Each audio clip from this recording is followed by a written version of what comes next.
Al-Junaidi Al-Baghdadi. Dalam kitab Tazkiratul Auliya, Syekh Fariduddin Attar menjelaskan bahwa Syekh Abdul Qasim Al-Junaid Ibnu Muhammad Al-Zujaid Junaid Al-Baghdadi adalah putra dari seorang pedagang barang pecah belah kaca dari Nahawan dan keponakan Sari As-Sakati. Ia juga dekat dengan Al-Muhasibi.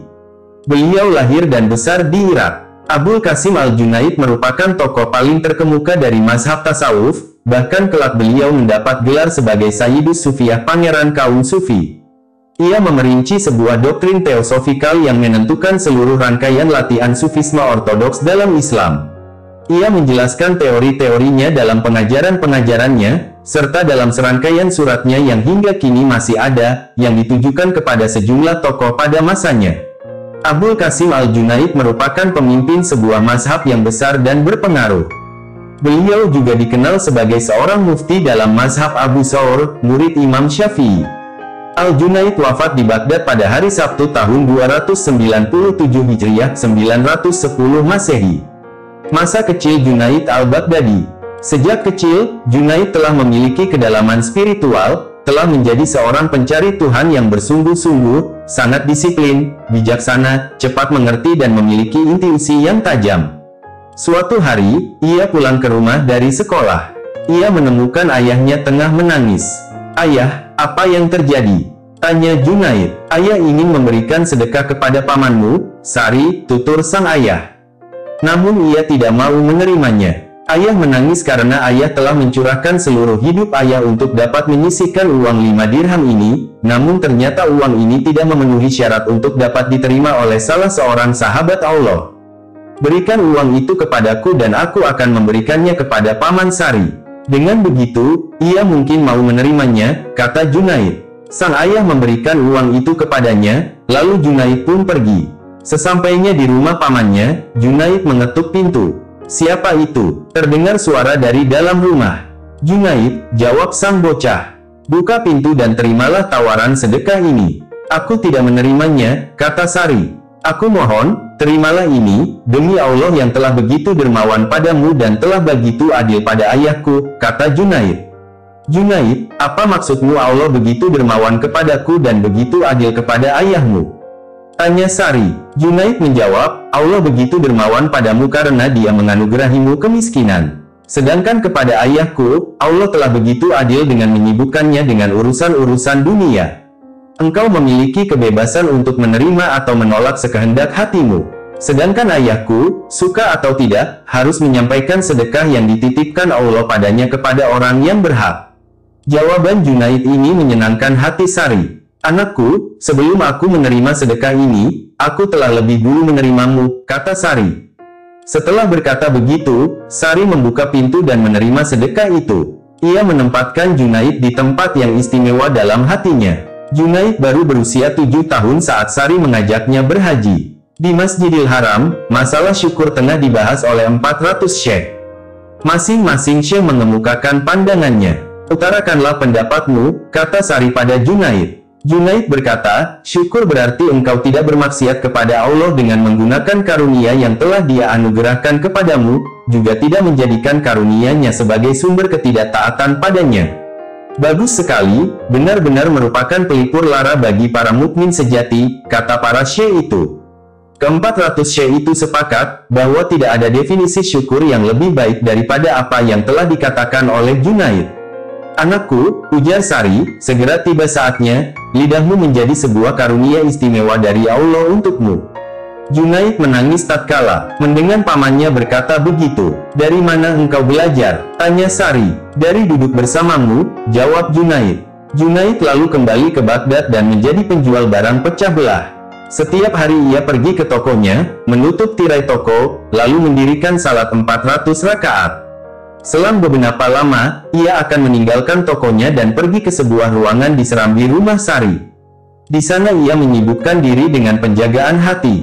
Ia menghamparkan sajadah wara, sehingga tak ada sesuatu pun yang terlintas di pikiran selain Allah. Junaid menunjukkan bukti. Selama 40 tahun, Junaid sibuk menekuni latihan sufi. Selama 30 tahun, ia mendirikan salat malam, lalu berdiri dan mengulang-ulang lafaz Allah hingga fajar. Kemudian ia mendirikan salat subuh dengan wudhu yang ia lakukan pada malam sebelumnya. Ia berkata, setelah 40 tahun berlalu, kesombongan merasuki diriku, aku merasa telah mencapai tujuanku. Tiba-tiba sebuah suara terdengar dari langit berbicara padaku, Junaid, telah tiba saatnya bagiku untuk memperlihatkan padamu ikatan korset bagimu. Ketika aku mendengar kata-kata ini, aku pun berseru, ya Allah, dosa apa yang telah dilakukan oleh Junaid?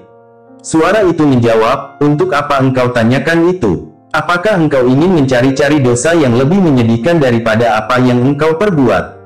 Junaid menghela napas panjang dan menundukkan kepalanya. Ia berbisik, iya, yang tidak cukup berharga untuk penyatuan, segala perbuatan baiknya adalah dosa. Ia terus duduk di dalam kamarnya sambil memekik Allah. Allah, sepanjang malam, lidah-lidah panjang para pemfitnah menyerangnya dan tingkah lakunya dilaporkan kepada Khalifah. Ia tidak dapat dihukum tanpa bukti, kata sang Khalifah. Mereka, para pemfitnah menyatakan, banyak orang tergoda oleh kata-katanya. Sang Khalifah mempunyai seorang budak wanita yang kecantikannya tak ada duanya. Sang Khalifah sangat mencintainya, ia membeli budak wanita itu seharga 3.000 dinar. Sang Khalifah memerintahkan, agar budak wanita itu didandani dengan pakaian bagus dan perhiasan-perhiasan mahal. Sang Khalifah memberikan instruksi kepada budak wanita itu, pergilah ke suatu tempat. Berdirilah di dekat Junaid dan perlihatkan wajahmu. Biarkan ia melihat perhiasan dan pakaianmu. Katakan padanya, aku memiliki harta benda yang berlimpah namun hatiku telah lelah dengan urusan-urusan duniawi. Aku datang ke sini untuk memintamu melamarku, agar dengan bimbinganmu aku dapat mengabdikan diriku untuk beribadah padanya. Hatiku tidak menemukan ketenangan kecuali dalam dirimu. Pertontonkan dirimu padanya, perlihatkan kecantikanmu, dan berusahalah sekuat tenaga untuk membujuknya. Budak wanita itu pergi menemui Junaid dengan ditemani oleh seorang pelayan. Ia lalu mendekati dan menjalankan apa-apa yang telah diinstruksikan kepadanya. Tanpa sengaja, Junaid memandang budak wanita itu. Junaid tetap diam dan tidak menjawab. Budak wanita itu mengulangi ceritanya. Junaid menundukkan kepalanya, lalu ia mendongak. Ah, serunya sambil menghembuskan napasnya ke arah budak wanita itu. Seketika budak wanita itu jatuh ke tanah dan mati. Pelayan yang menemaninya kembali menemui Khalifah dan melaporkan apa yang telah terjadi. Jiwa sang Khalifah serasa terbakar dan ia bertobat atas yang telah ia lakukan. Sang Khalifah berkata, ia yang memperlakukan orang lain tidak sebagaimana mestinya, melihat apa yang harusnya tidak ia lihat. Sang Khalifah kemudian bangkit dan memerintah pembantunya untuk memanggil Junaid. Sungguh seseorang yang tak dapat dipanggil untuk menghadap, komentarnya. Khalifah bertanya, wahai Syekh, bagaimana engkau tega membunuh seseorang yang begitu cantik? Junaid menjawab, wahai Amirul Mukminin, kasih sayangmu kepada orang-orang mukmin begitu besarnya, sampai-sampai engkau ingin melayapkan 40 tahun kedisiplinanku yang kuisi dengan wara dan penyangkalan diri. Memangnya siapa aku ini? Janganlah melakukan apa yang engkau tidak sukai bagi dirimu sendiri. Setelah peristiwa itu, urusan-urusan Junaid berjalan dengan baik.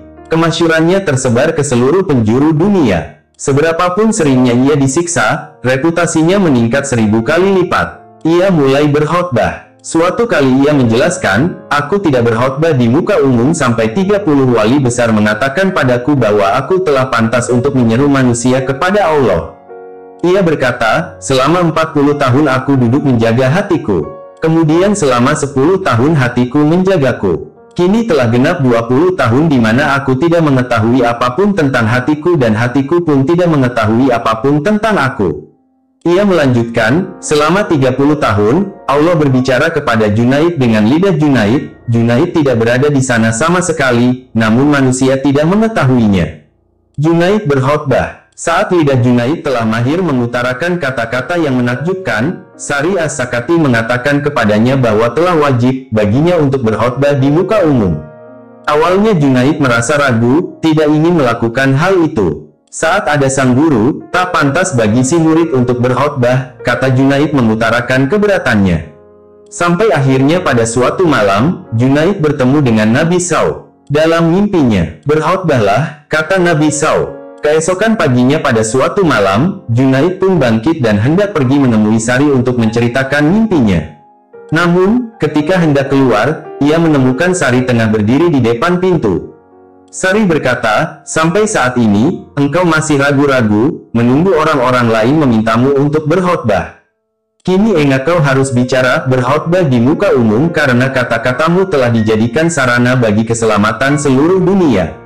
Engkau tidak mau bicara saat para murid membujukmu untuk bicara. Engkau tidak mau bicara saat para syekh kota Baghdad memintamu untuk bicara.